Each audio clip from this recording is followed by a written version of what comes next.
नमस्कार, आप सभी का स्वागत है प्रभात खबर के प्रतिभा सम्मान समारोह में, जहां प्रभात खबर उन तमाम प्रतिभाओं को सम्मानित करने का काम कर रहा है जिन्होंने अपने झारखंड, अपने शहर का नाम आगे बढ़ाया। हम प्रतिभावान बच्चों को सम्मानित करने के लिए यहाँ उपस्थित हुए हैं, तो मैं बधाई देना चाहूँगा इन सभी प्रतिभावान बच्चों को जिन्होंने अपनी परीक्षाओं में मेहनत करके अपनी प्रतिभा से अपना नाम रोशन किया है, अपने माँ बाप का नाम रोशन किया है, समाज का नाम रोशन किया है, हम सब का नाम रोशन किया है। Give them a big hand once again.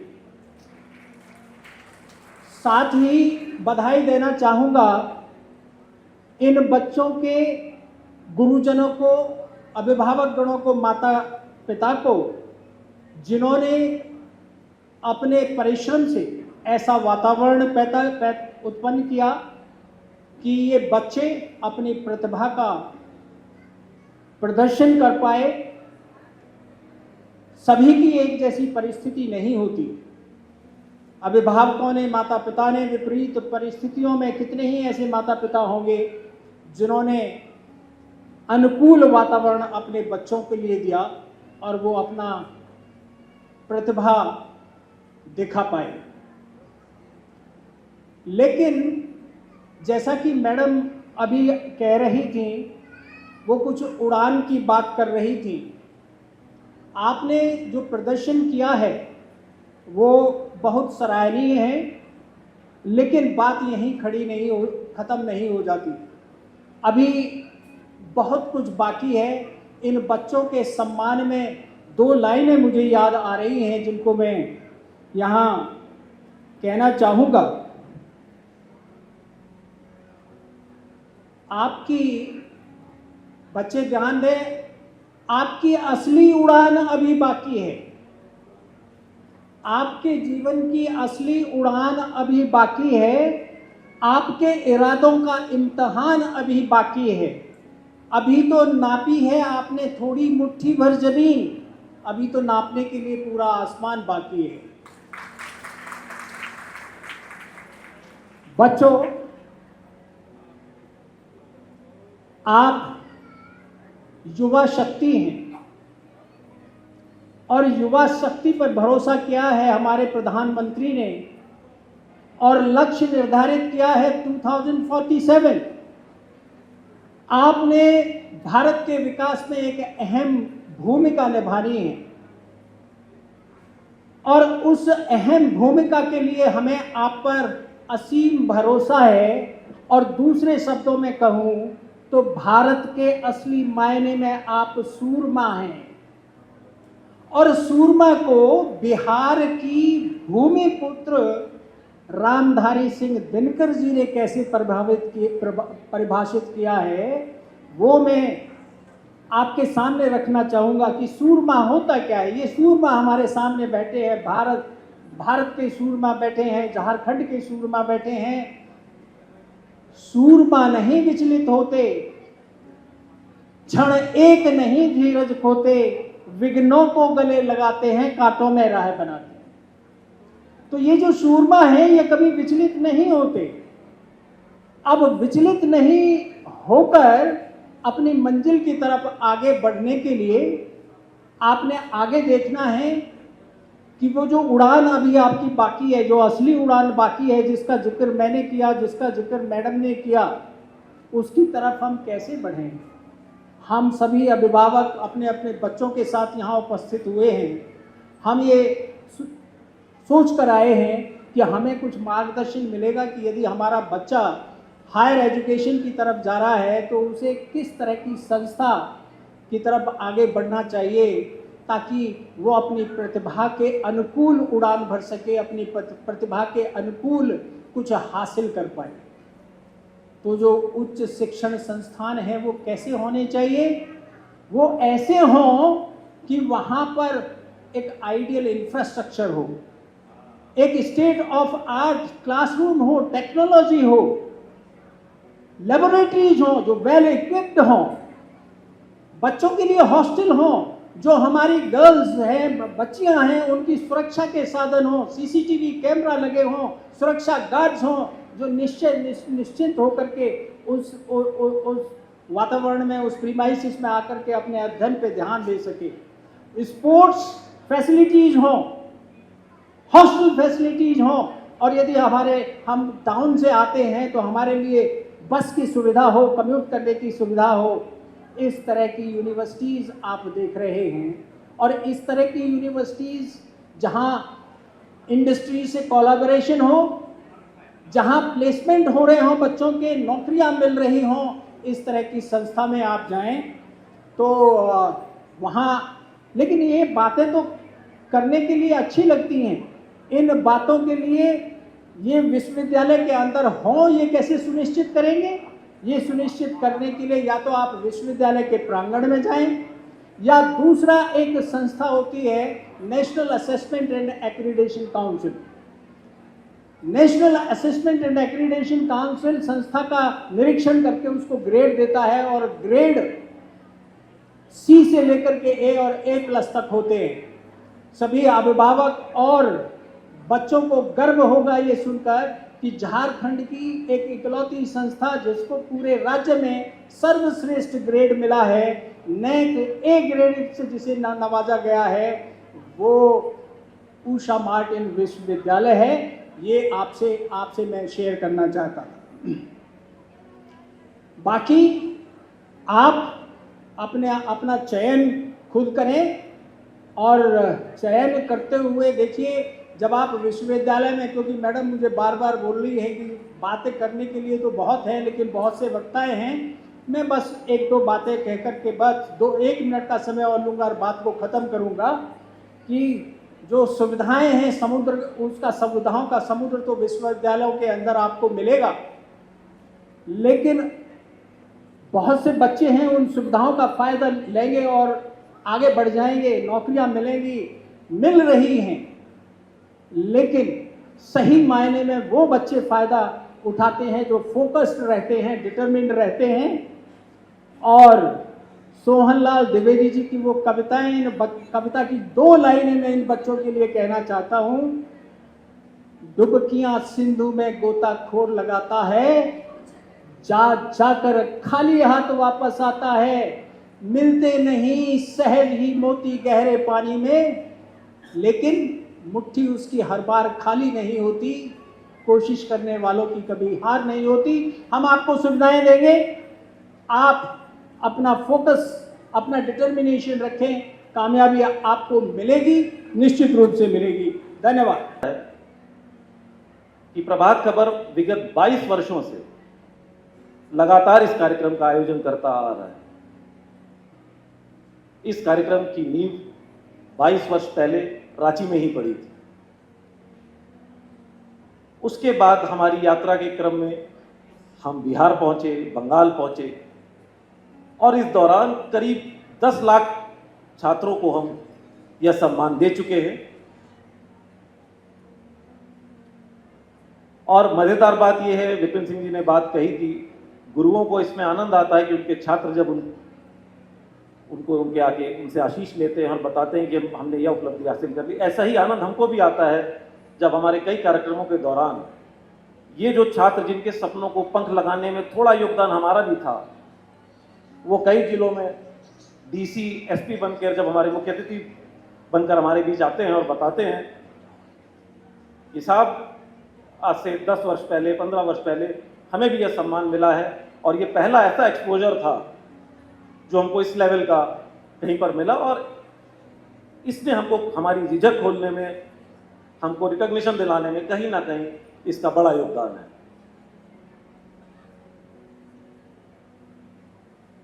एक बहुत अच्छी बात, अभी आपके आने से पहले सारे मंच पर उपस्थित सारे दिग्गज, सारे ज्ञानी बहुत महीन बातें कर रहे हैं। किसी ने आपको यह बताया कि यह संघर्ष अकेले आपका नहीं है, आपके माता पिता और आपके शिक्षक भी इस संघर्ष में आपके साथी रहे। हमारे एक साथी ने कहा कि आप जब भी कुछ अचीव कर ले, आपकी वो उपलब्धि 0 है, 0 है, यदि उस उपलब्धि में आप आपके माता पिता का सम्मान नहीं है, आपके गुरुओं का सम्मान नहीं है, और वो उपलब्धि आपने सिर्फ अपने लिए हासिल की है तो भी वो 50% है। अगर वो उपलब्धि इस दृष्टि से हासिल की गई है कि समाज को हम कुछ लौटा पाएं तो वो मुकम्मल है, तो वो 100% है। इस मौके पर थोड़ी बात मैं करना चाहूंगा अलग, वह यह है कि आपने देखा होगा कि एक औसत छात्र, एक औसत से बेहतर, एक अच्छे छात्र और एक उत्कृष्ट छात्र में कुछ अंतर होता है।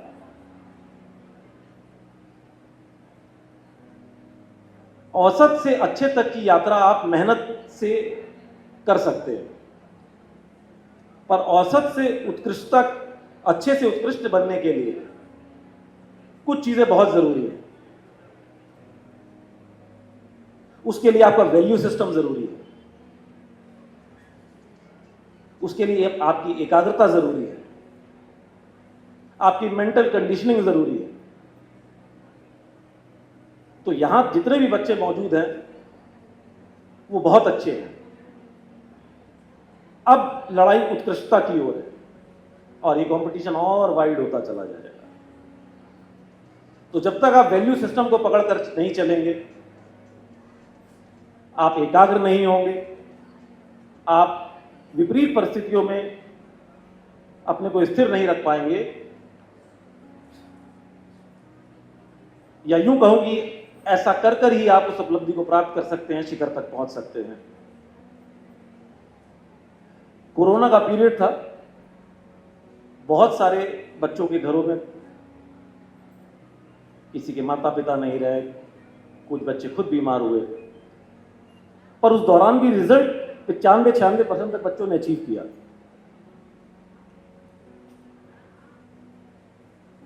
उस भय और खोने के माहौल में जिन बच्चों ने 94-95%, 80%, 85% मार्क्स भी हासिल किए, वह यह दर्शाता है कि उनकी एकाग्रता पहले दर्जे की थी, टॉप क्वालिटी।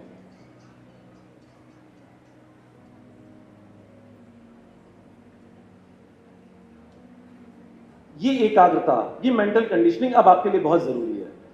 दुखद बात यह कि हमारे समाज में या हमारे सिस्टम में सफलता का रोडमैप तो बताया जाता है, असफलता को कैसे डील करना इस पर बात कम होती है। We all know to celebrate our successes, but we hardly know how to handle our failures, क्योंकि वैल्यू सिस्टम ही नहीं है। हम फेलियर्स की बात ही नहीं करते। जिसके 99% मार्क्स हैं वो अच्छा है, निसंदेह वो बच्चा बहुत अच्छा है, पर जिसके इतने परसेंट कम है या उससे कम मार्क्स हैं वो भी बच्चा बुरा नहीं है।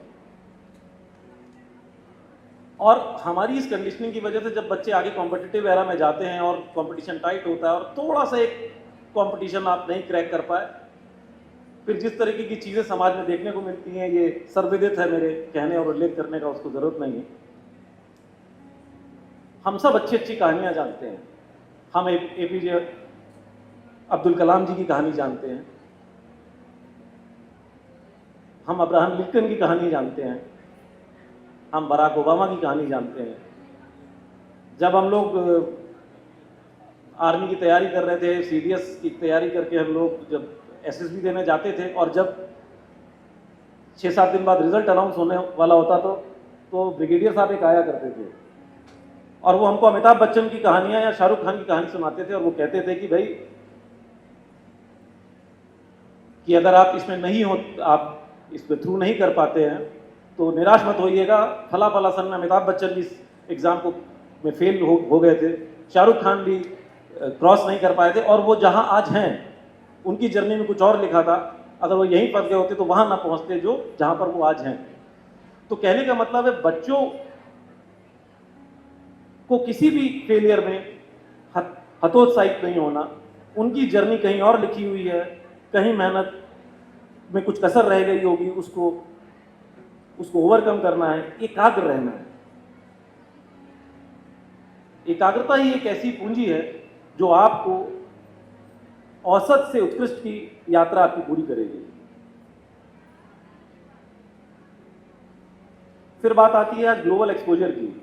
बहुत सारे बिहार और झारखंड के बच्चे जब दिल्ली में, मुंबई में बाहर जाते हैं तो एक अलग किस्म का प्रेशर उन पर और होता है, उनकी लैंग्वेज का प्रेशर।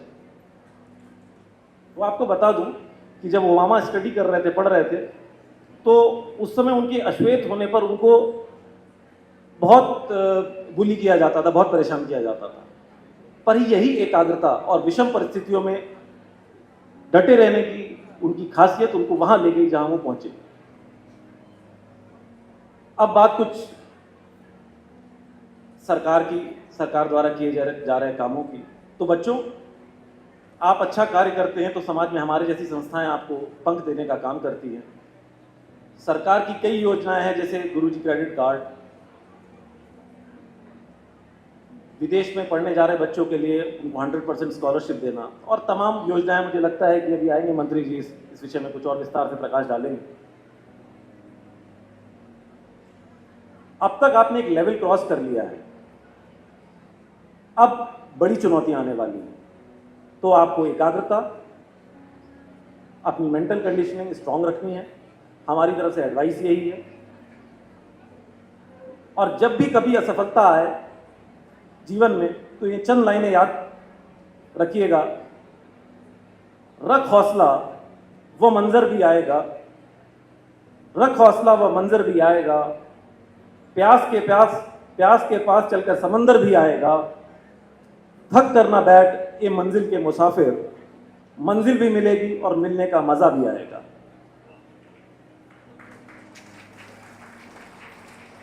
याद रखिए, आने वाली परीक्षाएं सिर्फ आपके ज्ञान का नहीं, आपके धैर्य का, आपकी एकाग्रता की परीक्षा लेंगी।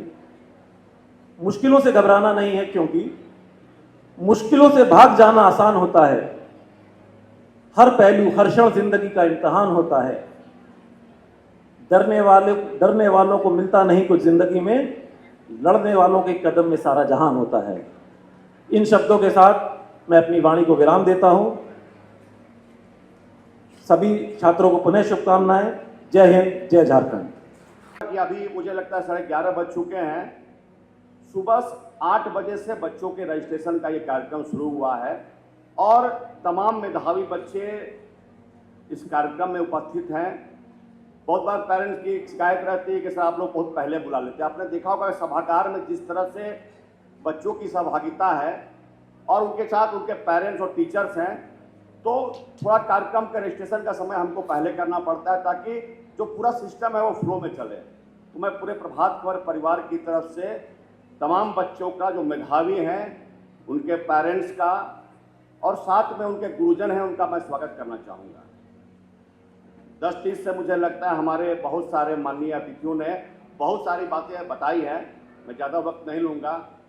चंद शब्दों में मैं कहना चाहूँगा, देखिए, इस तरह के कार्यक्रम का आयोजन बेसिकली हम लोग क्यों करते हैं। भाई अंकित शुक्ला जी ने कहा कि 2004 से प्रभात खबर इस तरह के कार्यक्रम को कर रहा है और इस कार्यक्रम में जो कभी उस तरफ थे, आज मंच के उस तरफ हैं। बहुत सारे ऐसे लोग हैं जो विभिन्न जिलों में अधिकारी हैं, पदाधिकारी हैं और दुनिया के कोने कोने में बहुत ही ओहदे पर हैं।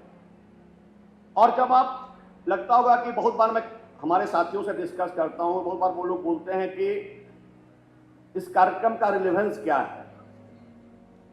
देखिए, आप समझिए कि जब एक बच्चा 10th में आता है, 12th में आता है, एक जो मेडल होता है, सर्टिफिकेट होता है, उसके जीवन का पहला माइलस्टोन होता है।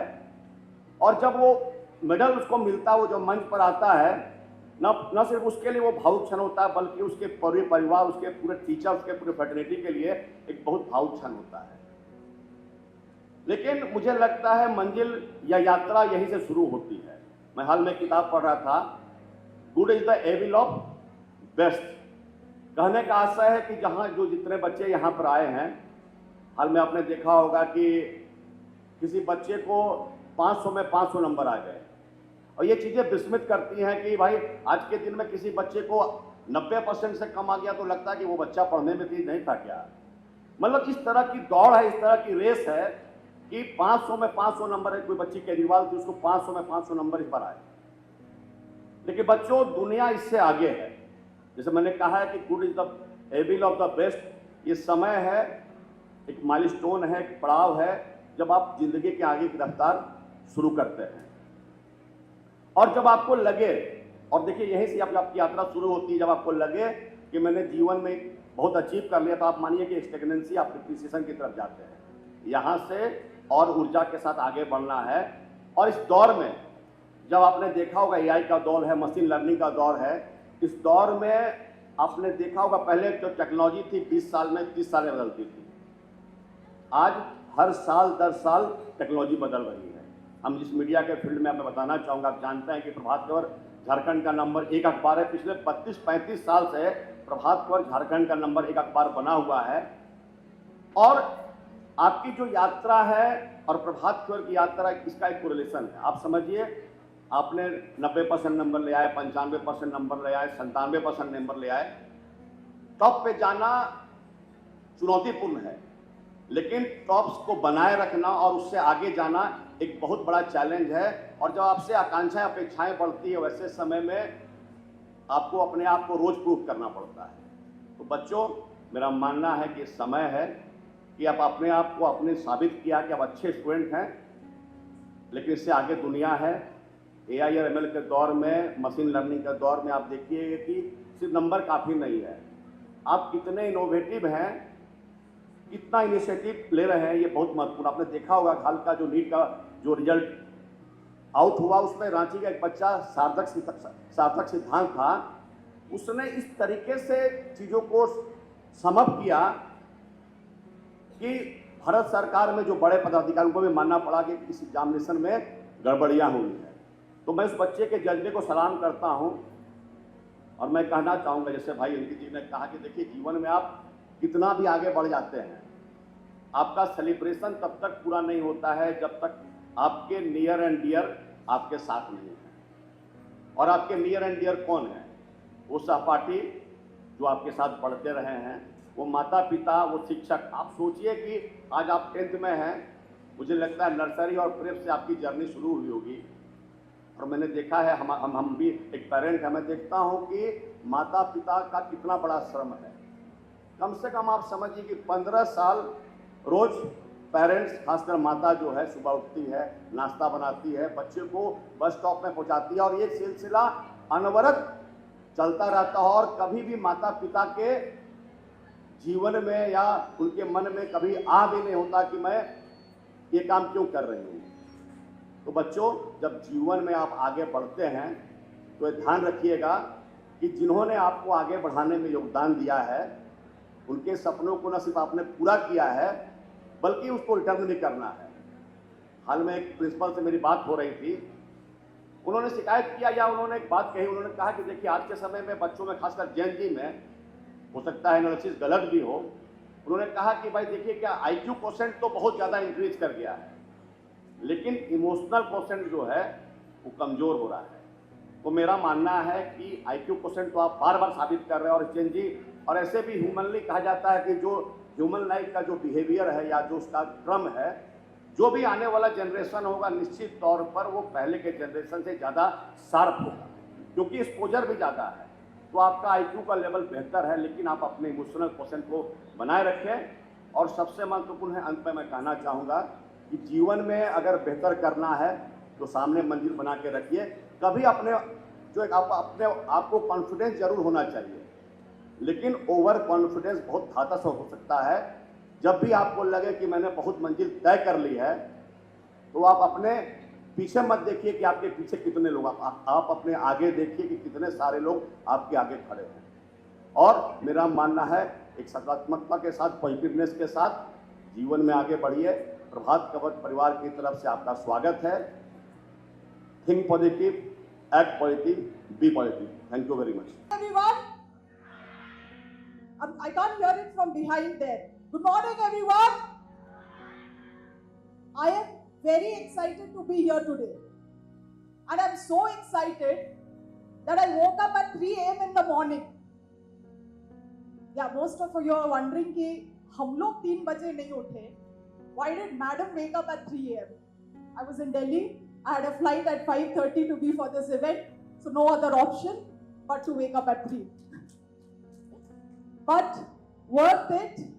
And आज के इस प्रभात खबर के प्रतिभा सम्मान समारोह कार्यक्रम में हमारे साथ मंच पर उपस्थित हमारे पिता तुल्य अति आदरणीय राज्य के वित्त मंत्री माननीय राधाकृष्ण किशोर जी, उपस्थित हमारे साथ editor chief Prabhat Khabar Ankit Shukla ji, vice president Prabhat Khabar Vijay Bahadur ji, director goal Vipin Singh ji, vice chancellor ICFAI university Jharkhand colonel doctor Ranjit Singh ji, digital marketing and business analytics professor Harishankar Shyam ji from Sarda university, यहाँ पे उपस्थित सभी जितने भी प्रिंसिपल्स आज आए हुए हैं स्कूल से, सभी टीचर्स जो कंपनी कर रहे हैं, all the parents and my dear students.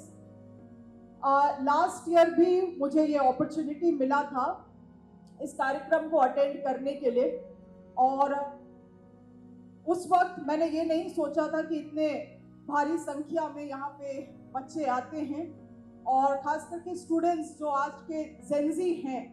मुझे लगता है मैं हमेशा प्रयास करती हूँ कि उनको एड्रेस करूँ, because I believe they are the key stake holders in the society, key stake holders. Why? Reason one being India is the one country पूरे वर्ल्ड में which has the largest population of young people, youths.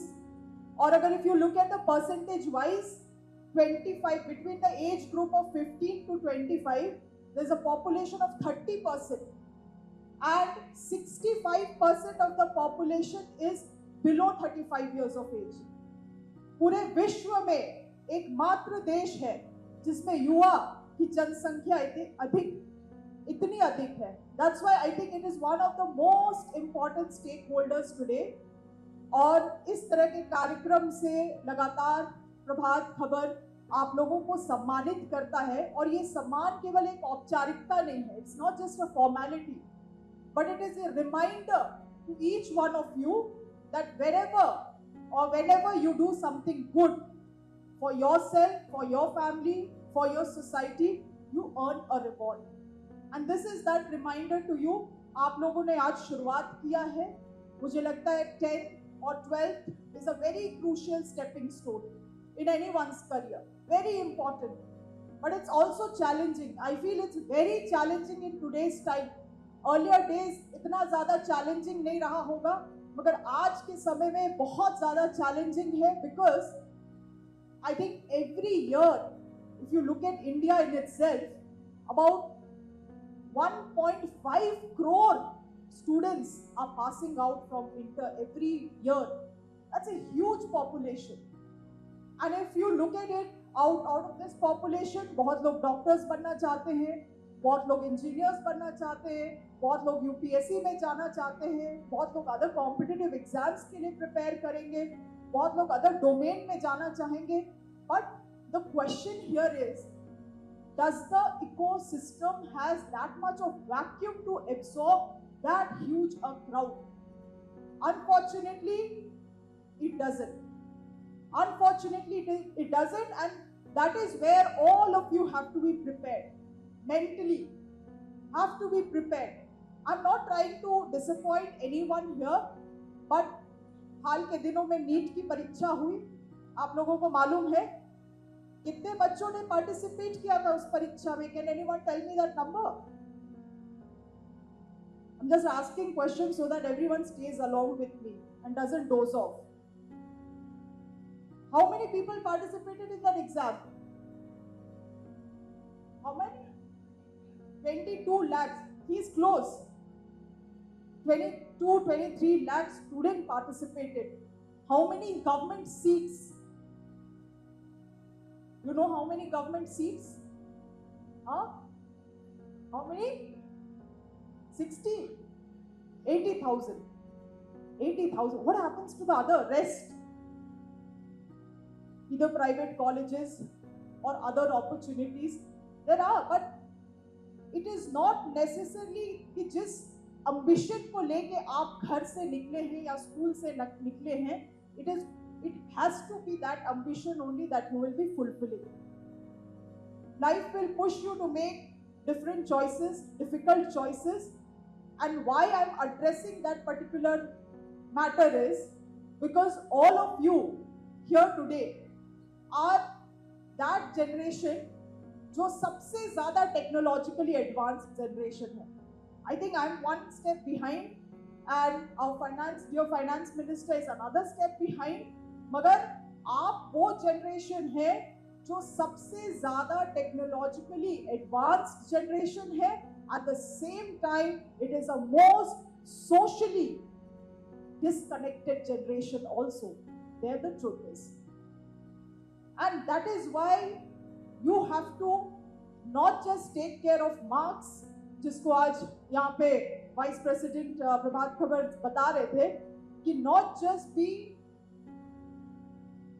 IQ intelligence, but also be emotionally intelligence. Very important. Very important. Today's generation is so socially inactive, socially disconnected, and we are mostly living in our mobile phones. Our reality, our expectation, our perception about the reality is all based on what we are absorbing from the mobile phone. I request all the students to build a connection with the real world. It's very important. Go out. Do things that you like. Connect yourself with the society. Connect yourself with community work. Very important.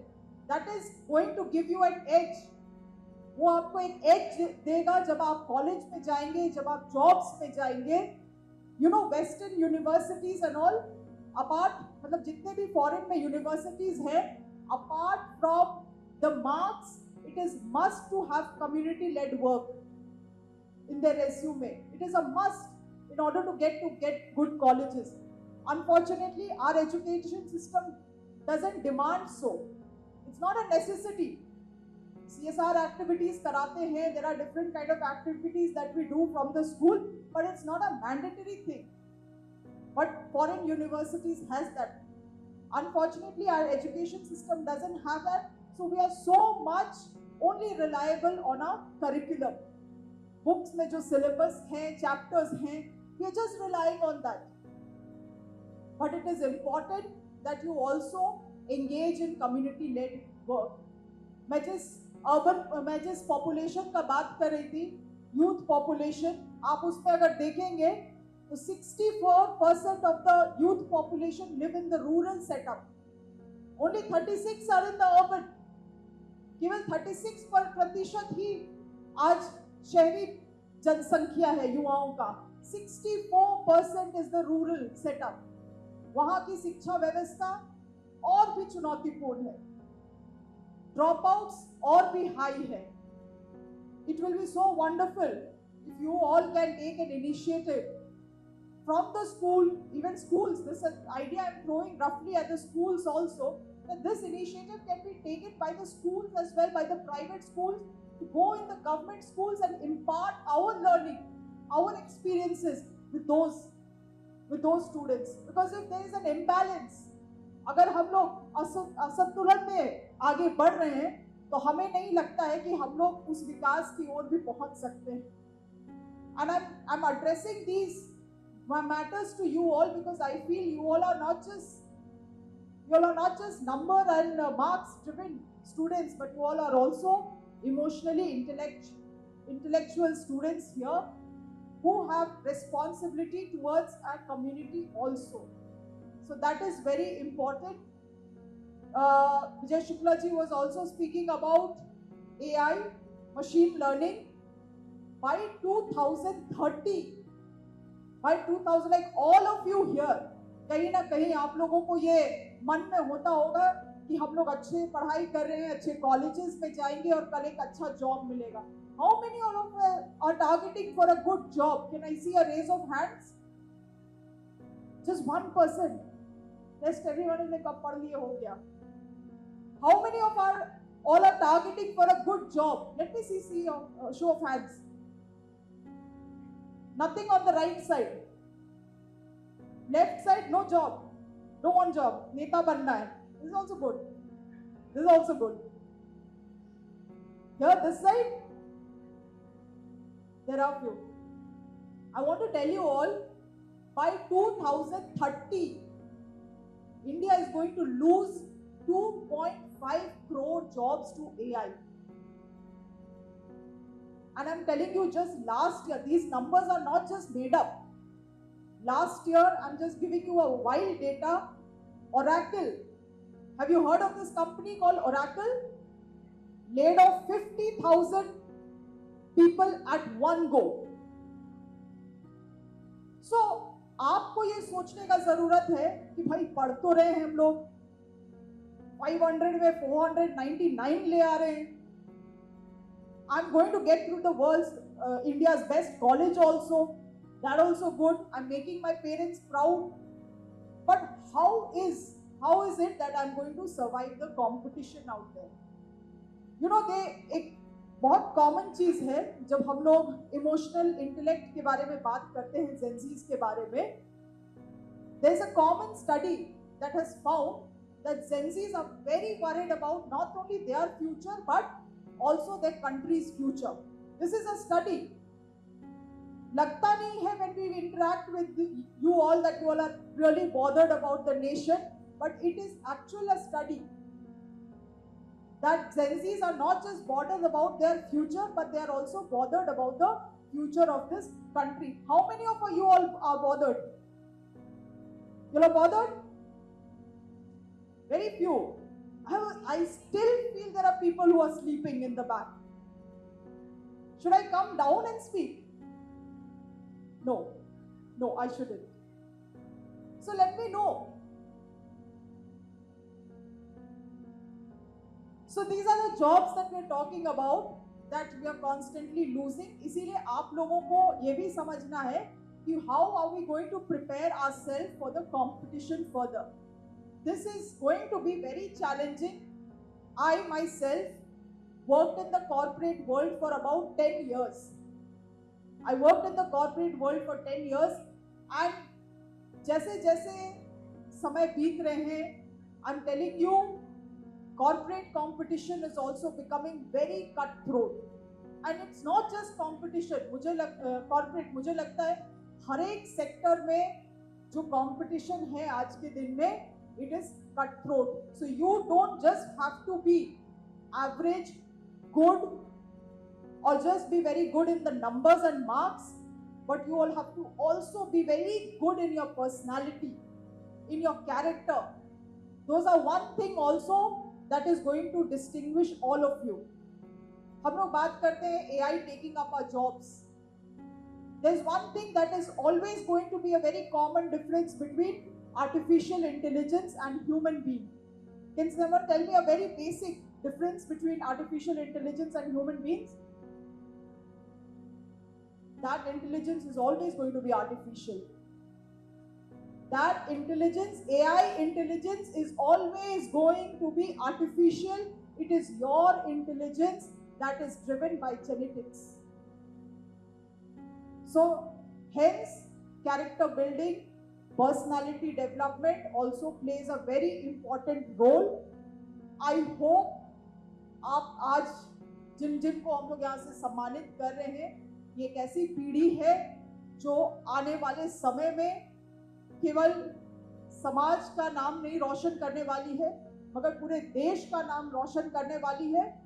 We are honestly, all of us are relying on this young Gen Z youth population so that you are not going to only figure out answers and solutions to your life and your career, but you will also figure out solutions to a developing nation like India.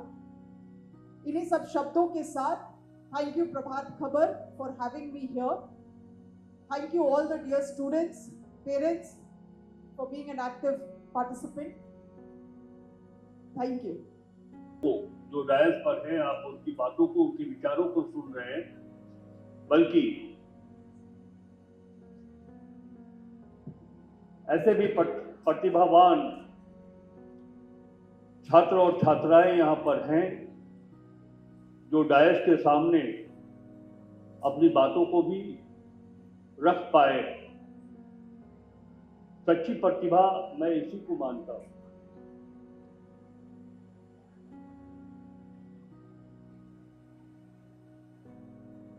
इस महत्वपूर्ण समारोह जो प्रभात खबर के द्वारा आयोजित किया गया है, सम्मान समारोह छात्रों का, छात्राओं का, मैं समझता हूं कि ये सम्मान समारोह न सिर्फ छात्र और छात्राओं बल्कि अभिभावकों का भी है और गुरुजनों का भी है। प्रभात खबर के प्रति मैं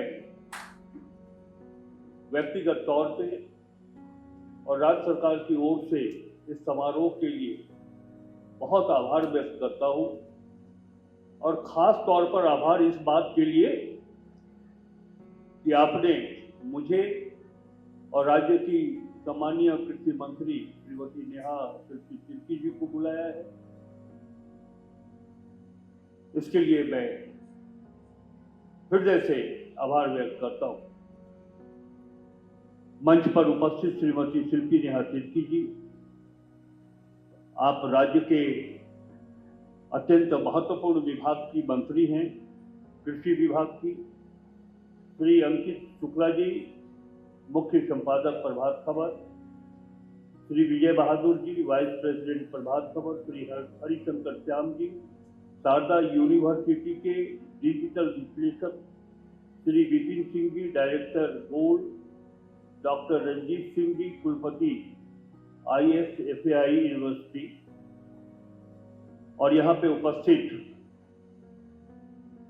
आदरणीय अभिभावक, आदरणीय गुरुजन और हमारे प्रिय छात्र और छात्राएं,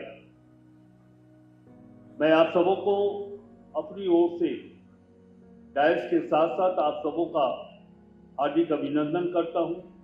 आज का दिन हम सबों के लिए एक गौरव का दिन है और प्रेरणा का भी दिन है।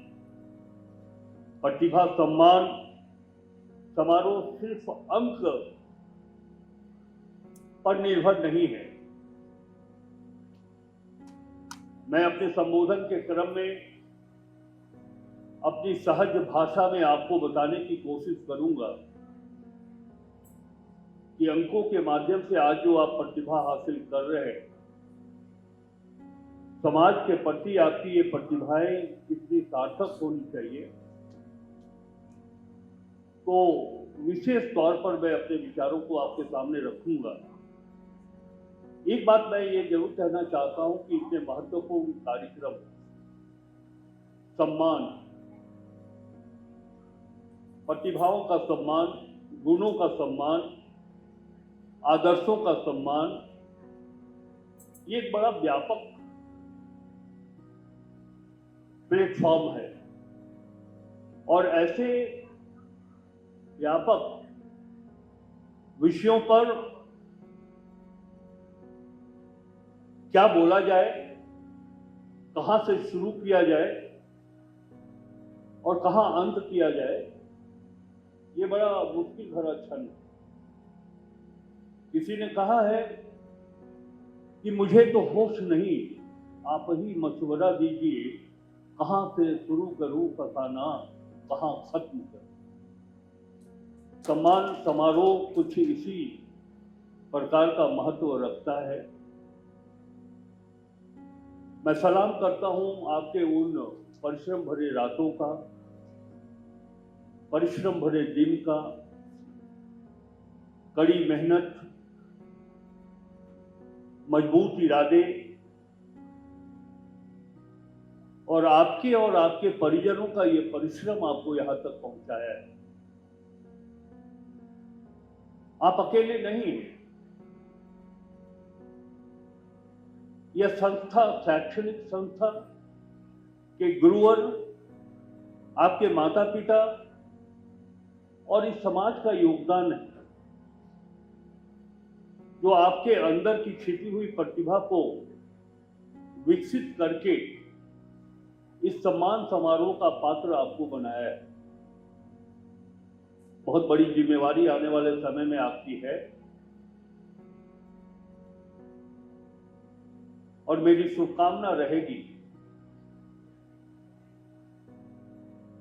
कि आपके अंदर के व्यक्तित्व में और निखार आए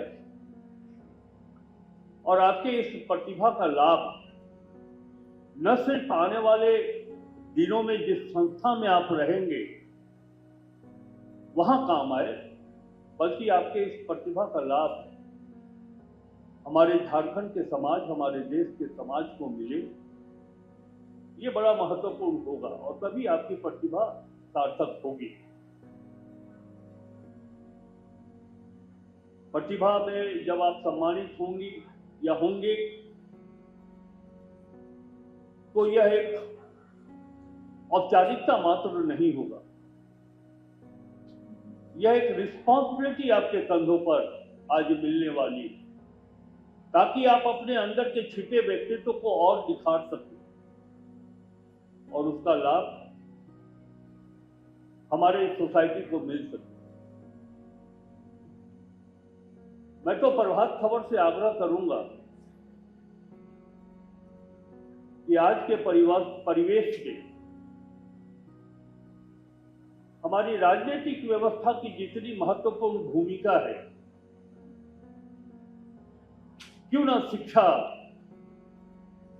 व्यवस्था के अंतर्गत ही वो भूमिका हो, जहां आप छात्र और छात्राओं की प्रतिभा को सम्मानित करते हैं, वहां एक बार आप राजनीतिज्ञों की प्रतिभा को भी देखें और यदि आपको लगता हो कि वो पात्रता रखते हो तो उन्हें भी सम्मानित करने का काम है।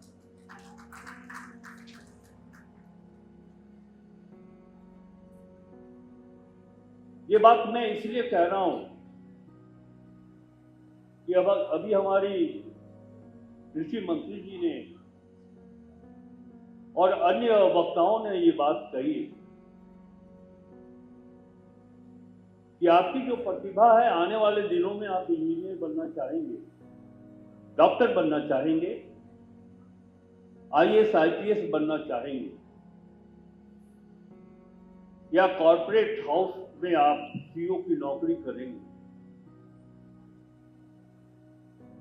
ये आपकी व्यक्तित्व स्वतंत्रता है, कौन सा दिशा आप चुनना चाहते हैं। लेकिन एक आग्रह मैं करना चाहूंगा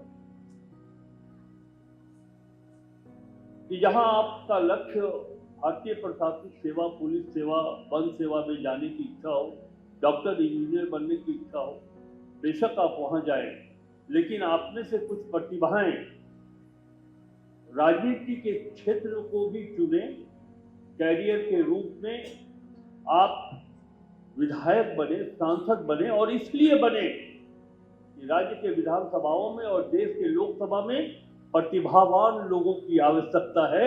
इसलिए हमारी गुजारिश होगी कि आप विधायक का भी क्षेत्र चुने और सांसद का भी क्षेत्र चुने। ये बहुत ही महत्वपूर्ण बात जो मेरे दिल में रहती है वो मैं कहता हूं। ये वो माध्यम है जो आप अपने समाज को न्याय दे सकते हैं, विकास के माध्यम से एक दिशा दे सकते हैं, और आपका सहयोग जो कुछ भी आप देंगे तो उसका कितना महत्व होगा, कितना अर्थ होगा, इसकी कल्पना आप नहीं कर सकते। अभी मैं एक राजनीतिक व्यक्ति होने के नाते इस आवश्यकता को समझता हूं, इस जरूरत को मैं समझता हूं, और तभी मैं हर ऐसे प्लेटफॉर्म पर गुजारिश करता हूं, खासकर छात्र और छात्राओं के बीच जब मुझे अपने विचारों को रखने का मौका मिलता है तो एक बात मुझे बहुत सालती है जो मैं इस मंच के माध्यम से आप तक पहुंचाना चाहता हूं। अंकित शुक्ला जी, कोई व्यक्ति यदि शिक्षक हो और वह व्यक्ति आने वाले भविष्य में वो मंत्री पद को प्राप्त कर लेता है तो उसका महत्व बढ़ जाता है, उसकी महिमा बढ़ जाती है कि गुरु नानक विद्यालय की एक टीचर राज्य का या देश का मंत्री बन गए। मैं उस दिन की कल्पना करता हूं कि जब देश और राज्य का कोई मंत्री किसी स्कूल में टीचर बन जाए, तब मैं समझता हूं कि वह महत्व बहुत अधिक हो सकता है।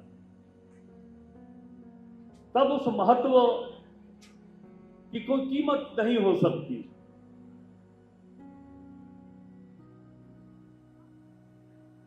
आने वाले दिनों में इस प्रतिभा सम्मान को प्राप्त करके आप एक नदी के समान हैं। आपकी ये प्रतिभा उस नदी के समान है जिसे गंगा में मिलना होता है।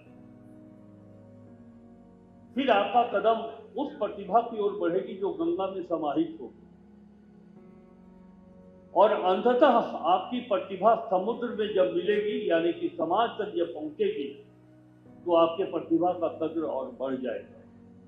और ये बात मैं इसलिए कहना चाहता हूं कि हम अंकों के माध्यम से प्रतिभा प्राप्त करते हैं, लेकिन सामाजिक जीवन में जब प्रवेश करते हैं तो वही जाति, वही धर्म, ये भावनाएं समाज के अंदर व्याप्त हो जाती हैं।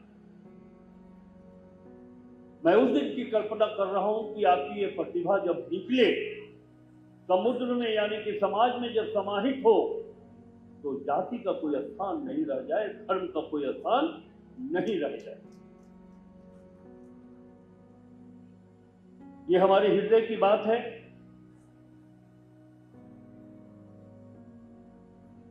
इसका गुण मायने में आप छात्र छात्राओं को बताना चाहता हूं कि हम और तुम में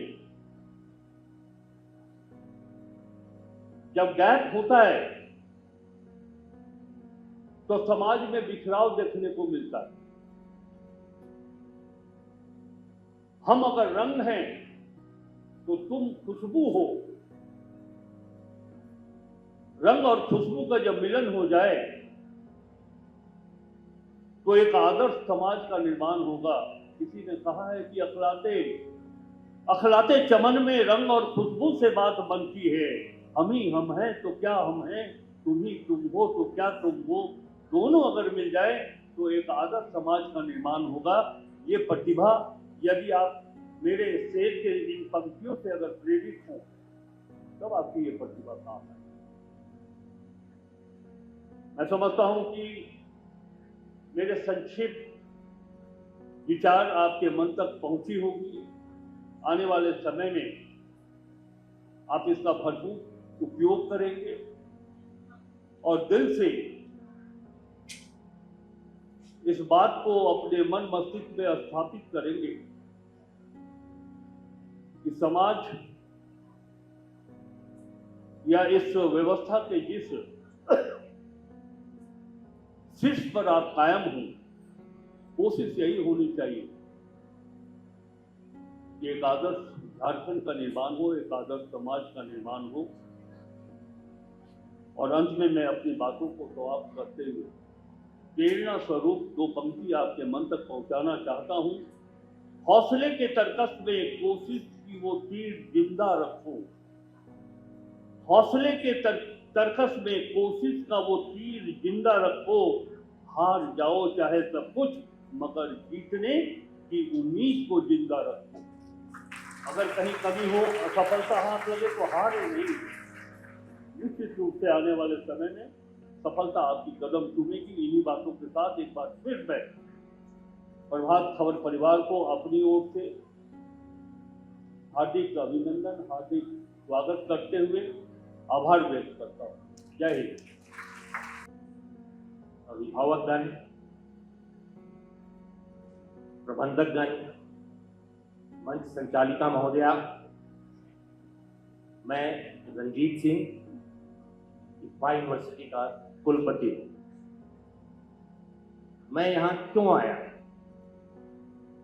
घबराइए नहीं, मैं यहाँ कोई बेचने नहीं आया हूँ, ना ही मैं अपने यूनिवर्सिटी के बारे में आपको बताने आया।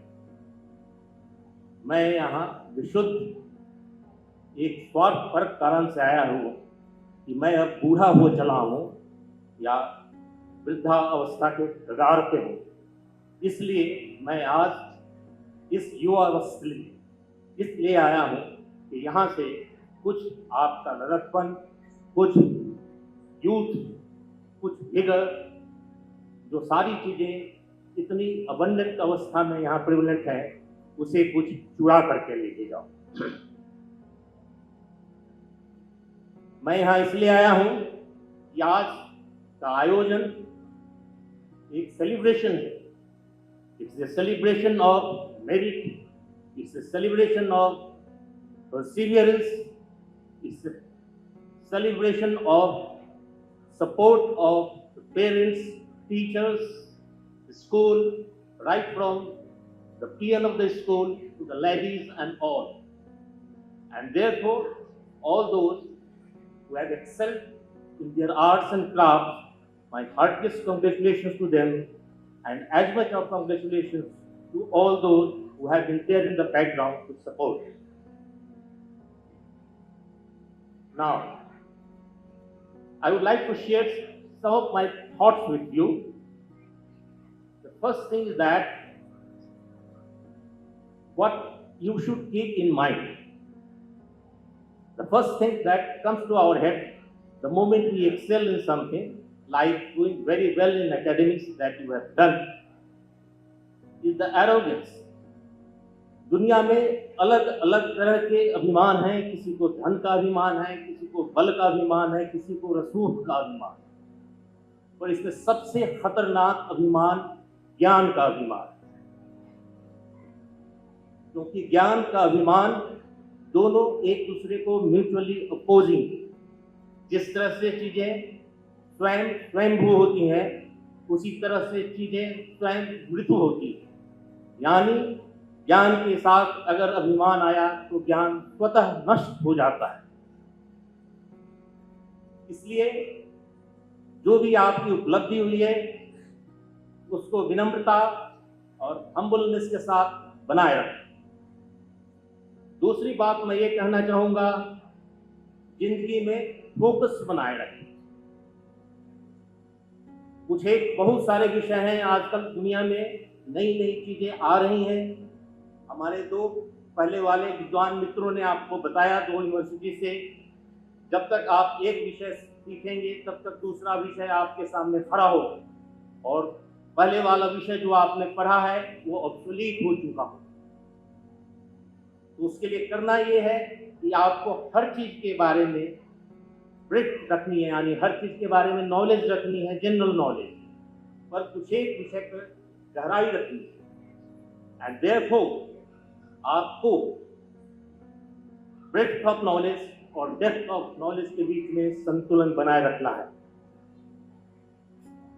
तीसरी बात मैं आपसे ये कहना चाहूंगा कि टेक्नोलॉजी को अपना दुश्मन नहीं समझिए, टेक्नोलॉजी के साथ कंपीट कीजिए। एआई के ऊपर हमारे विद्वान मित्र बोल रहे थे, वो आ रही है, आ चुकी है। विद्वानों के बीच में बार बार या डिस्कशन होता है, एआई हमारा दोस्त है या मित्र है या दुश्मन है, इन बातों को भूल जाइए। एआई हमारा एक टूल है। जिस तरह से शुरू में हम लोग अपने हाथ से कैलकुलेशन करते थे, बाद में कैलकुलेटर आया, फिर कंप्यूटर आया, उसी तरह से एआई आई है। एआई एक टूल है, हमें उसको यूज करना पड़ेगा, और एआई को यूज करने के लिए हमें एआई से ज़्यादा इंटेलिजेंट होना पड़ेगा। एंड देयरफॉर आज की स्टडी, चाहे आप जिस विश्वविद्यालय में पढ़ें, एक रोबो की तरह नहीं पढ़ें, आप क्रिएटिविटी सीखें, क्रिटिकल थिंकिंग सीखें। ये मेरा आपके लिए एक उचित उपदेश होगा। उपदेश को नहीं कहा सकता, एक एडवाइस है, फ्रेंडली एडवाइस।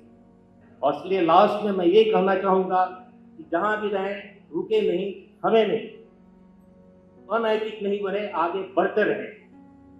जीवन गति का नाम है। चरैवेति चरैवेति चरण मधु वैविन्दति चरण स्वादु मुदुम्बरम सूर्यम पश्य जो न तदोयन्ते चढ़। सूरज चलता रहता है, चांद चलते रहती है, पृथ्वी चलते रहती है, और सब अपनी अपनी परिधि में चलते हैं, नियम के अनुसार चलते हैं। इसलिए चलते रहिए, पर उसके साथ अनुशासन होना चाहिए। अपनी परिधि मत तोड़िए, परिधि में चलिए, परिक्रमा करिए, प्रदक्षिणा करिए और चलते रहिए। चरैवेति चरैवेति अंततः। जय हिंद। जितने अभिभावकगण हैं सबको दिल से बधाई, क्योंकि आज के समय में जो आपके बच्चों ने स्कोर पाया है वो इतना आसान नहीं। अगर आप आज कंपटीशन देखें तो आपके बच्चों का कंपटीशन इंडियन बच्चों के साथ नहीं है। आपके बच्चों का कंपटीशन सिंगापुर के बच्चों के साथ है, चाइना के बच्चों के साथ है, मलेशिया के बच्चों के साथ है, यूएस के बच्चों के साथ है। हमें उस स्तर की तैयारी की जरूरत है जो आपके बच्चों ने एज अ पेरेंट कहीं ना कहीं आपने वो न्यू बोया है। As a representative of Sharda university, मैं शारदा यूनिवर्सिटी में सीनियर प्रोफेसर हूँ डिजिटल मार्केटिंग और बिजनेस एनालिटिक्स का। पिछले 17 वर्षों से कार्यरत हूँ।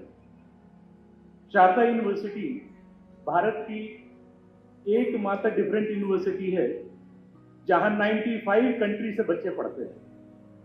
जब इतने कंट्री से बच्चे पढ़ते हैं तो आपको डाइवर्सिटी का एहसास हो जाए। जो बच्चों के नैतिक मूल्य हैं, जैसे कि डिसिप्लिन, जैसे रेस्पेक्ट, कल्चर, जो बहुत सारे डिफरेंट वैल्यूज हैं, जब मैं इन सारे कंट्रीज के अलग अलग बच्चों को देखता हूं तो मुझे समझ में आता है कि कितना डिफरेंस है इनमें। अगर आप भूटान के बच्चों को देखेंगे, भूटान के बच्चे डिसिप्लिन का लेवल उनका बहुत ही नेक्स्ट लेवल है, और the kind of cleanness they maintain, the kind of silence and patience they have, वो मैं देखता हूं कि आजकल के बच्चों में, हमारे यहाँ खास करके, उस लेवल का पेशेंस मिलना बड़ा मुश्किल है। तो हमारा एक सतत प्रयास होता है, जो हमारे डिफरेंट 13 स्कूल हैं, चाहे वो ह्यूमैनिटीज का हो, हमारा एक रेगुलर प्रयास होता है कि बच्चों के साथ संवाद रेगुलर होता रहे, उनकी रेगुलर काउंसलिंग होती रहे, ताकि वो ये समझ सके कि वो अपने आप को नेक्स्ट लेवल कैसे कंप्लीट कर सकते हैं। इसके बाद अगर हम देखेंगे, पिछले कुछ वर्षों में आपने देखा होगा एआई बहुत तेजी से हमारे लाइफ में आया है। हम सिर्फ चैट जीपीटी की बात करते थे, बट एक एंथ्रोपिक जैसा ऑर्गेनाइजेशन आया, जो आप जानते हैं $1 ट्रिलियन ऑर्गेनाइजेशन है, उसने एआई की पूरी दिशा को बदल कर रख दी है, जो क्लॉड इनका प्रोडक्ट है। तो शारदा ने भी पिछले 5-6 वर्षों में ये पूरी कोशिश की है कि हम अपने पूरे कैंपस को एआई एनेबल्ड कैंपस करें, जिसमें उन्होंने काफी हद तक सक्सेस लिया है। और ये जो एआई की पढ़ाई है, ये सिर्फ इंजीनियरिंग तक हमने सीमित नहीं रखी है, ये ऑलमोस्ट हर कोर्सेज में जितने सब्जेक्ट हैं उसमें उसको इंट्रोड्यूस किया है, क्योंकि एआई कहीं ना कहीं हमारे लाइफ का पार्ट बनता जा रहा है। आज मैं आपको एक बड़ी अच्छी स्टोरी सुनाऊंगा, क्योंकि हमारे यहाँ जो भी बच्चा पढ़ता है, हम पूरी कोशिश करते हैं कि उसको हम एक लीडर बनाएं। और जब आप लीडर के तरीके देखेंगे, अलग अलग तरह के लीडर होते हैं, तो हमारी एक बेहद बड़ी कोशिश होती है कि उसको टीम प्लेयर जरूर बनाएं। क्योंकि अगर आप गौर करेंगे, जो आपके बच्चे हैं इंडिविजुअली तो बहुत अच्छा परफॉर्म करते हैं, बट एज अ टीम उनकी परफॉर्मेंस काफी टफ होती है। तो इसके लिए मैं आपको एक बहुत अच्छी स्टोरी सुनाता हूँ। उस स्टोरी से आप टीम की महत्ता समझेंगे। हुआ ये कि एक दिन एक आदमी एक रोड के किनारे खड़ा था। उसने रोड के दूसरी साइड देखा कि 2 मजदूर काम कर रहे थे। एक मजदूर क्या कर रहा था, गड्ढे को खोद रहा था, और दूसरा मजदूर उस गड्ढे को भर रहा था। उस आदमी को समझ में नहीं आया कि क्या कर रहा है भाई, एक गड्ढा खोद रहा है और दूसरा गड्ढा भर रहा है। वो अगले दिन भी आया उसी रूट पे। उसने देखा कि फिर से वो मजदूर जो है वो गड्ढा खोद रहा है और दूसरा गड्ढा भर रहा है। उसने करीब 1 घंटे तक देखा, उससे रहा नहीं गया कि भाई एक गड्ढा खोद रहा है और दूसरा गड्ढा भर रहा है। वो क्रॉस करके रोड जाता है, और उनसे बोलता है कि भाई ये क्या कर रहे हो तुम लोग, एक गड्ढा खोद रहा है और दूसरा गड्ढा भर रहा है, ये कोई काम होता है क्या? तो दोनों मजदूरों ने कहा कि साहब आप हमें डिस्टर्ब कर रहे हैं, हम अपने लगन से अपना काम कर रहे हैं। उसने कहा मेरा काम गड्ढे खोदने का है और आप देख के बताइए कहीं मैंने गलत गड्ढा खोदा है? देखिए कितना बढ़िया खोदा है। दूसरे मजदूर ने कहा मेरा काम गड्ढा भरने का है और आप ये देख के बता सकते हैं अगर कहीं कमी हो गड्ढे भरने में। बोला साहब एक तीसरा मजदूर है जो 2 दिन से नहीं आया है, उसको इस गड्ढे में पेड़ लगाना। तो बोला भाई हमने दोनों ने तो अपना काम ईमानदारी से किया, जिसे पेड़ लगाना था वो आया नहीं। यही रियलिटी लाइफ की है, हमें टीम में काम करना पड़ेगा, क्योंकि मैंने आपको बार बार बताया अब हमारा कंपटीशन सिर्फ रांची के बच्चों से नहीं, इंडिया के बच्चों से नहीं, पूरे विश्व के बच्चों के साथ है। तो उसको तैयारी करने के लिए हमें टीम प्लेयर बनना पड़ेगा, एक दूसरे को वैल्यूज को समझना पड़ेगा और कहीं ना कहीं इन वैल्यूज को शारदा यूनिवर्सिटी में हमने दिया है, जहाँ पे आपको मेडिकल से लेके, आपको मालूम है हमारा एमबीबीएस प्राइवेट में we are one of the best in India, dental college है, इंजीनियरिंग है, लॉ है, आपको ह्यूमैनिटीज है, मैनेजमेंट के बहुत शानदार प्रोग्राम्स हैं। इसके अलावा मास कम्युनिकेशन है, फॉरेंसिक है, एक से एक कोर्सेज वहाँ पर, नर्सिंग है, आप देखिए बीपीटी है, बहुत सारे कोर्सेज को हम रन करते हैं और हम कोशिश ये करते हैं कि बच्चों का आपस में तालमेल बने ताकि पीयर टू पीयर लर्निंग हो, टीम में लर्निंग होना बहुत जरूरी है। ओके, इन्होंने वैसे मैसेज दे दिया मुझे कि शॉर्ट बोलना है, तो मैं दिल से आभार प्रकट करना चाहूँगा पूरी प्रभात खबर की टीम का, और मैं दिल से जितने यहाँ अतिथिगण आए हैं उनका आभार प्रकट करना चाहूँगा। आप सबने मुझे सुना, मौका दिया, इसके लिए दिल से आभार। और फिर से एक बार मैं उन सारे बच्चों को जिन्होंने बहुत अच्छा स्कोर किया है और सारे पेरेंट्स को जो बच्चों के साथ दिन रात मेहनत करते हैं, दिल से बधाई। Thank you, thank you. हम लोग अपनी बातें आप तक पहुंचाने की कोशिश कर रहे हैं। इस सभागार में उपस्थित हमारे प्रभात खबर के सभी अधिकारी पदाधिकारीगण का मैं धन्यवाद और आभार प्रेषित करता हूं कि उन्होंने हर बार हम लोगों को मौका दिया अपने बच्चों से बात करने का।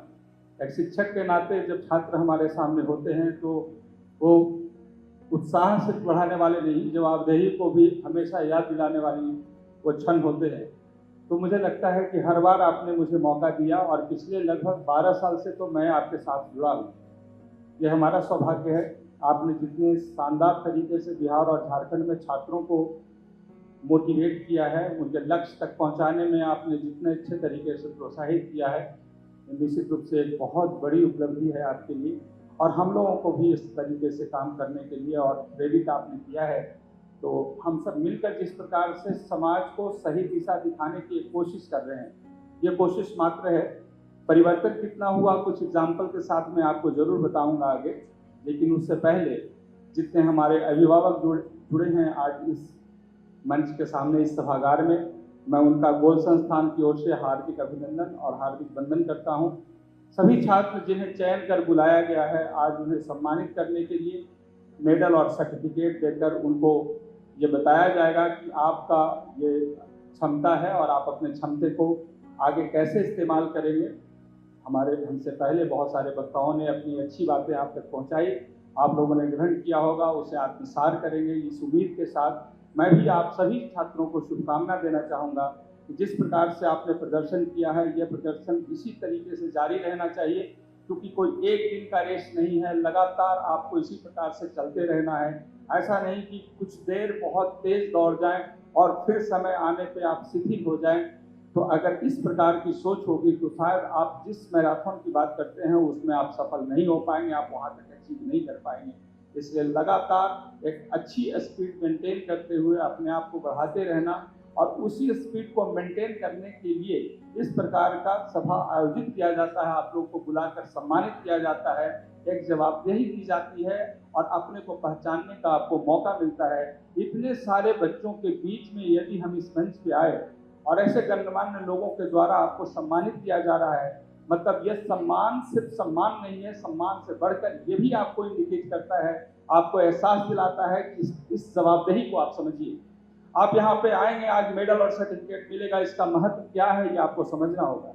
मैं कई वर्षों से प्रभात खबर से जुड़ा हूँ और लगभग 18 वर्षों से गोल का एक टैलेंट सर्च एग्जामिनेशन भी होता है, उनमें भी लाखों बच्चे जुड़ते हैं कई राज्यों से, लगभग 6-7 राज्य से हमारे साथ जुड़ते हैं। कई अलग अलग राज्यों में हमारे सेंटर्स हैं जहाँ पे हम लोग काम करते हैं। तो अक्सर अब पिछले उस 18 सालों में जो बच्चे निकल कर, आप जैसे जब थे वो, उस समय जो उनको प्रोत्साहन मिला, निकल कर आगे गए, मैं गर्व से इस बात को कहता हूँ, और प्रभात खबर मेरा साथ दिया है तब से लेकर आज तक। मैं गर्व कहता हूँ इस बात को कहते हुए कि जो जिसे इस मंच पे बुलाया गया, जिसे सम्मानित किया गया, आज वो एक बड़े ओहदे पे और बड़े अधिकारी बनकर इसी मंच पे आकर बच्चों को सम्मानित कर रहे हैं। इससे बड़ा और क्या हो सकता है प्रमाण? ये इस तरीके के प्रोग्राम का प्रमाण है। आप आज यहाँ पे हैं छात्र के हैसियत से, आपको सम्मानित किया जा रहा, आप जवाबदेही लेकर जाएंगे। ये मेडल और सर्टिफिकेट जहाँ आप पढ़ाई करते हैं वहाँ लगा कर रखिए और अपने से पूछिए कि लाखों बच्चों में अगर मुझे चयन किया गया, मुझे यहाँ बुलाया गया और मुझे सम्मानित किया गया, तो मेरे ऊपर एक बहुत बड़ी जवाबदेही है और हम अपनी जवाबदेही निभाने के लिए कितना मेहनत करते हैं। क्या भीड़ के हिस्सा जैसे बाकी सभी हैं वैसा बनना चाहते हैं या अलग? क्योंकि आप अलग हैं, अलग तरीके से आपने अब तक प्रदर्शन किया है, इसलिए अलग बनना चाहिए। यही हम लोगों का मशवरा है, यही सजेशन है आप लोगों के लिए कि यहाँ से लेकर जाइए और उस उत्साह को बढ़ाइए, उस आत्मविश्वास को बढ़ाकर जाइए कि आप अलग हैं और बहुत अलग हैं।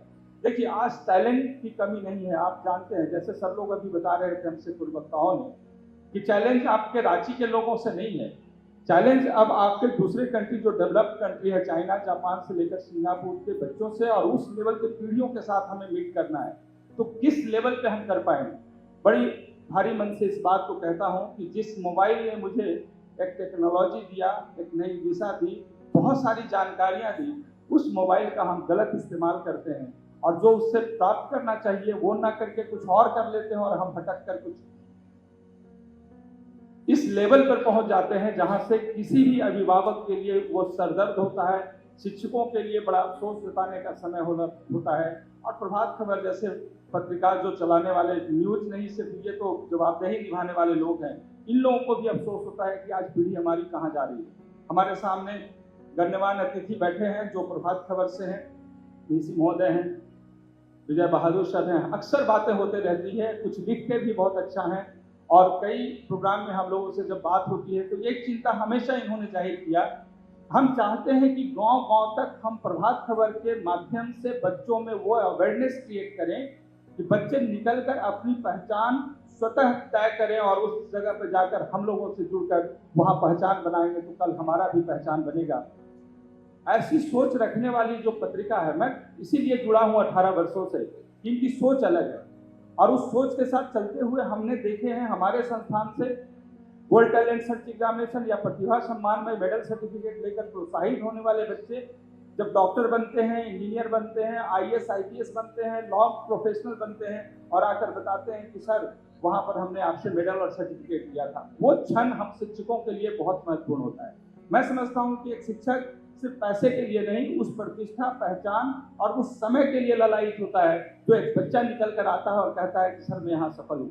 इस धरती पे 3 ही लोग बहुत खुश होते हैं आपके सफलता पे, वो है आपके माता पिता और आपके शिक्षक, जो आपसे सचमुच में प्यार करते हैं। जब शिक्षक के सामने, माता पिता तो स्वतः एक ऐसे इंसान है इस धरती पे जो कुछ बिना चाहे आपको सब कुछ देने के लिए तैयार है। कई बार हम लोग बात करते हैं तो 1 मिनट उसी पे मैं बात कर लूँ आप लोगों से। आज के युवाओं को ये समझना बहुत जरूरी है कि जिस माता पिता ने आपके लिए पूरा अपना जीवन सेक्रीफाइस किया है और कर रहे हैं लगातार, आगे भी कुछ दिनों तक जब तक इनका हाथ पैर चलता रहेगा वो करते रहेंगे। आपको सोचना होगा, समझना होगा कि क्या माता पिता के लिए उनके मान सम्मान, प्रतिष्ठा और उनकी जवाबदेही जो आपके ऊपर है उनके द्वारा दिया गया, उसे निभाने के लिए आप ईमानदार हैं। ये क्वेश्चन हर एक बच्चे को करना चाहिए क्योंकि आप ऐसे बच्चे हैं जो समझदार हैं। अब आप 15 साल से आगे अपने उम्र को प्राप्त करने वाले हैं या कर चुके हैं, तो निश्चित रूप से 16 वर्ष के बाद तो हम लोग मानते हैं कि हमारा भारत का जो युवा है वो पूरे तरीके से मैच्योर हो चुका होता है अपनी जवाबदेही को लेने के लिए और अपने घर परिवार की उस परेशानियों को भी समझने के लिए वो मैच्योर है। हम लोग को संस्कृत में एक श्लोक पढ़ाया गया था, प्राप्ते तू 16 वर्षे पुत्रम मित्र बदाचरे। तो पिता पुत्र के जैसे ही 16 वर्ष के बाद व्यवहार करते हैं, लेकिन पुत्र को कैसे व्यवहार करना चाहिए ये चीज़ों को भी थोड़ा समझना। हम संक्षेप में इन बातों को रख रहे हैं, बहुत इशारे में मैं बात कर रहा हूँ कि एक पुत्र या पुत्री जिन पे इतनी बड़ी जवाबदेही एक पिता और माता ने दिया है कि आप अच्छा इंसान बनो, और आपके लिए वो होता है। आप जवाबदेही लेकर आगे बढ़ते हैं, अपने पैर पे खड़े होते हैं, तो आप शायद ये भूल जाते हैं कि उसके पीछे की जो तपस्या है, मेहनत है, रात दिन की मेहनत है। कभी आपको लगे ऐसा कि अपने माता पिता का जो काम है ना, जो वर्क कल्चर है उनका, या जो भी काम करते हैं, उसमें जाकर के थोड़ा आप पहचानने की कोशिश कीजिए कि कितना मेहनत कर कुछ पैसे इकट्ठे करते हैं और आपको पढ़ाते हैं। तब जाकर के आपको जवाबदेही समझ में आएगा, तब जाकर वो रिस्पेक्ट, वो वैल्यू आपको समझ में आएगा। ये जो मानवीय संवेदनाओं की बात करते हैं ना कहीं मुझे ये भारी मन से कहना पड़ रहा है कि आज की युवाओं को, हालांकि आप टैलेंटेड बहुत हैं, इसमें कोई दो मत नहीं है, लेकिन वो संवेदना कहीं ना कहीं से शिथिल पड़ गई है। आप जैसे जो टैलेंटेड बच्चे हैं, जिनके लिए आपके माता पिता साथ में लेकर अपना काम छोड़कर या कुछ काम रहा होगा सेक्रीफाइस कर वो आपके साथ आए हैं, वो संवेदना को समझिए। और जब तक वो नहीं वैल्यू को आप समझते हैं, आप शायद बहुत बड़े इंसान बन जाइएगा, बहुत पैसे वाले बन जाइएगा, लेकिन वो मतलब नहीं बनता है जहाँ पे आपके माता पिता, आपके टीचर, आपके समाज लाभान्वित नहीं हो रहे हैं। तो मुझे ये चीज़ें इसलिए बताना पड़ रहा है कि पिछले 28 वर्ष से मैं जो चीज़ें को दिख रहा हूँ, पहले जिस लेवल के बच्चे मिलते थे आज से 15-18 साल पहले, और आज जो मिल रहे हैं उसमें लगभग 4 से 5 गुना ज़्यादा टैलेंटेड बच्चे अब आ रहे हैं। लेकिन इनमें 2-3 चीज़ों की कमी है, जिसमें हमने ह्यूमन वैल्यू की बात कही। ये मैं थोड़ा अटपटांग आपको लगेगा, सबों के बारे में मैं नहीं कह रहा हूँ, लेकिन हकीकत है कि एक मास लेवल पे बच्चे थोड़े डिस्ट्रैक्ट हो रहे हैं, और जो जवाबदेही उनको लेना चाहिए, उन्हें लगता है कि मेरी जिंदगी सबसे बड़ी और मैं अपने लिए ही जीऊँगा। अपने लिए तो एक जानवर भी जीता है, लेकिन यदि आप इंसान बनकर इस धरती पे आए हैं, तो आपको सोचना होगा कि सिर्फ हमारे पास जवाबदेही नहीं है। हमारी जवाबदेही हमारे माता पिता, अपने परिवार, अपने समाज, अपने प्रदेश, अपने राष्ट्र के लिए भी। जब ऐसी सोच, जब इतना ब्रॉडनेस आपके सोच में आएगा, तो स्वतः उस जवाबदेहियों के साथ आप आगे काम करना शुरू करते हैं, और फिर आपको सफलता आगे मिलती चली जाती है। इस बात को हमेशा ध्यान रखने की जरूरत है। रह गई बात, कुछ बच्चे ऐसे हमेशा मिलते हैं जिन्हें हमेशा अपने ऊपर एक संकोच होता है, शक होता है, साइन ऑफ इंट्रोड्यूशन होता है, क्या मेरे जैसे बच्चे कुछ कर सकते हैं। हमने देखा है कि बिहार और झारखंड के सबसे ज़्यादा बच्चे हमारे यहाँ पढ़ाई करते हैं, और गांव से निकल कर आने वाले, हिंदी मीडियम से निकल कर आने वाले बच्चों की संख्या बहुत बड़ी है हमारे यहाँ। और मैं देखता हूँ कि कैसे वो सफलता हासिल कर रहे हैं। हिंदी मीडियम से पढ़ने वाले बच्चे जो डिक्शनरी पलट कर NCERT पढ़ना सीख रहे हों, और वैसे बच्चे अगर इतने अच्छे रिजल्ट लेकर डॉक्टर बन रहे हैं, इंजीनियर बन रहे हैं, तो आप बैठे हुए इतने शानदार बच्चे जब चाहेंगे तब बहुत अच्छा कुछ कर सकते हैं। इसलिए अब चूंकि समय भी निकल रहा है, मंदिर जी मेरे पास में आ गए हैं, एक पंक्ति के साथ मैं छोड़कर आपको जाता हूँ। बात तो बहुत करना होता है, लेकिन हकीकत है मंदिर जी कि मंत्री जी भी आ गए हैं, तो मैं अपनी बातों को यहीं समाप्त करता हूँ कि सूरज जैसा बनना है तो सूरज जैसा जलना होगा, और नदियों सा आदर पाना है तो पर्वत छोड़ निकलना होगा, क्योंकि सोना जितना तपता है उतनी ही खूब चमकता है, और लोहे को जितनी आग लगे वो उतना ताकतवर बनता है। प्रभातखबर.com, विश्वास वही, रफ्तार नहीं।